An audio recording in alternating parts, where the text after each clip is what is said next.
To this now, government has been urged to establish a specialist mining police unit to combat and prevent illegal mining. This comes on the backdrop of public outrage at the gang rape of 8 women who were shooting a music video near a mine dump in Krugersdorp. This was followed by multiple sting operations which resulted in the arrests of 189 illegal miners and immigrants. 14 of those have since been charged with the rape of the 8 women. Now, let's discuss this and other crimes. We are now joined via Zoom by Professor Nirmala Gopal, a University of KwaZulu-Natal criminologist. Prof, thank you so much for your time this afternoon.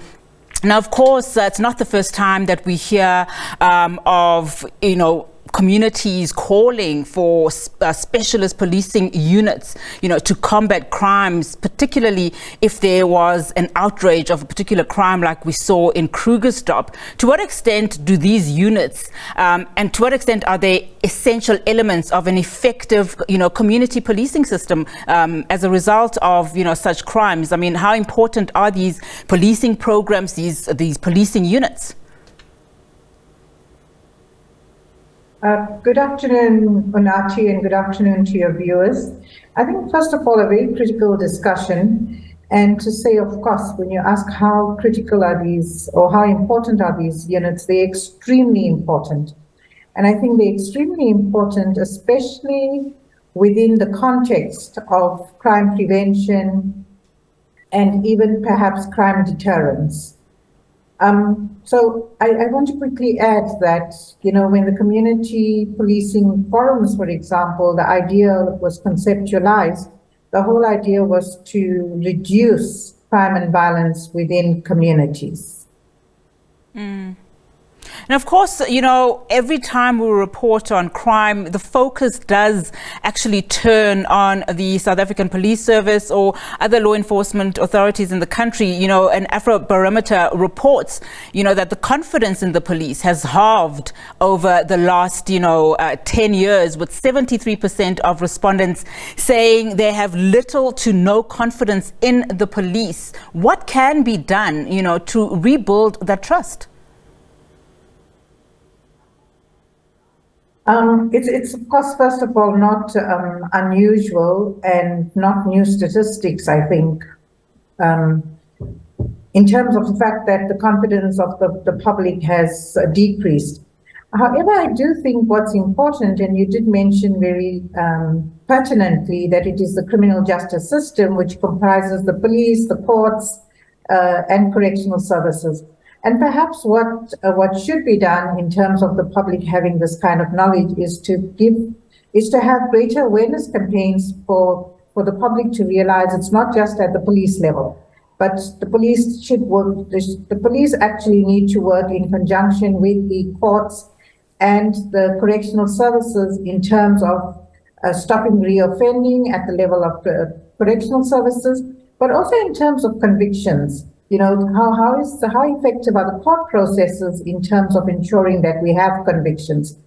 So I think whilst the public are aware, and I think the first phase for them, the first respondent and the first phase that they are aware of is the South African Police Services, greater awareness in terms of the entire criminal justice system is really critical in terms of understanding, or for public to understand who's really responsible for reducing crime in the country. It is not necessarily just the task of the police services, but rather a range of actors, both in the public sphere, but also in the private spaces, including the fact that communities themselves are important sources of intelligence.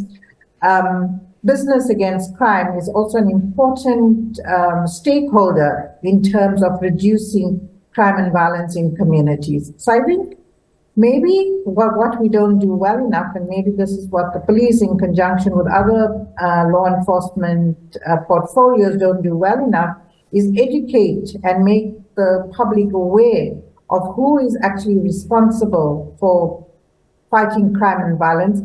Hence, the Afrobarometer results and other results, similar results, show that confidence in SAPS or police is reduced or decreasing continuously. And I'd like to stay a little bit more on law enforcement authorities. I hear what you're saying about those social upliftment programs. We'll get back to it in a second. But, you know, an article that was written recently by Krugersdorp just again highlighted just the dire situation in which our country is currently facing, with the World Population Review saying that South Africa ranks in 9th in the world when it comes to murder, 4th for rape and 9th for robberies. This is a global, overview. How do we build a more proactive police force then? Yeah, first of all, those statistics are really horrific, I must admit, and ranking 4 globally is not a good picture at all. So how do we build a proactive police service is, I think, first of all, to have a paradigm shift amongst our police officers, our trainers, etc. And I think in terms of doing that, we should actually be professionalizing our police services. And we do know that the National Development Plan 2030 speaks to the idea of professionalizing our police service by the year 2030, and there's great emphasis on that and for that. I think in addition to that, we should be relooking and revisiting our curriculum, the police training curriculum, in terms of how do you professionalize the police services. So for me, the starting point and the greatest building block would be to change the way in which we train police into a professional, because I think when you train them into a professional service, it would be undergirded by the fact that we're not going to be reactive any longer, but we're going to be proactive. So that for me would be the first point of call. Prof, if we are to win the war against crime, then, I mean, earlier we spoke about various, measures that are needed to be taken, and not only just looking at, your law enforcement authorities.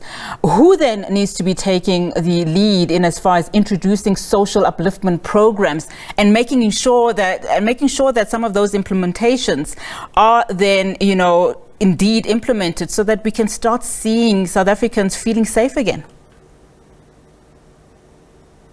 Bonati, I think it's a very interesting and timely question. I'm not sure if you're aware, last week the SABC, together with higher education institutions across the country, held a webinar focusing on gender-based violence and femicide. And the National Commissioner, did a keynote address with the participants or delegates. And one of the things that he mentioned categorically is the fact that the country needs to start working, we should have an interdisciplinary response in terms of fighting crime. So it's the Department of Housing, it's the Department of Social Development, it's the Department of Health, Department of Agriculture, Department of Ministry of Policing. So an integrated approach is absolutely crucial in terms of having a better response towards reducing crime and violence in our country. It cannot be the responsibility of one ministry or one department. In that way, we will definitely be losing the battle against crime and violence in the country. Professor Nirmala Gopal, thank you so much for your time this afternoon. Really do appreciate it.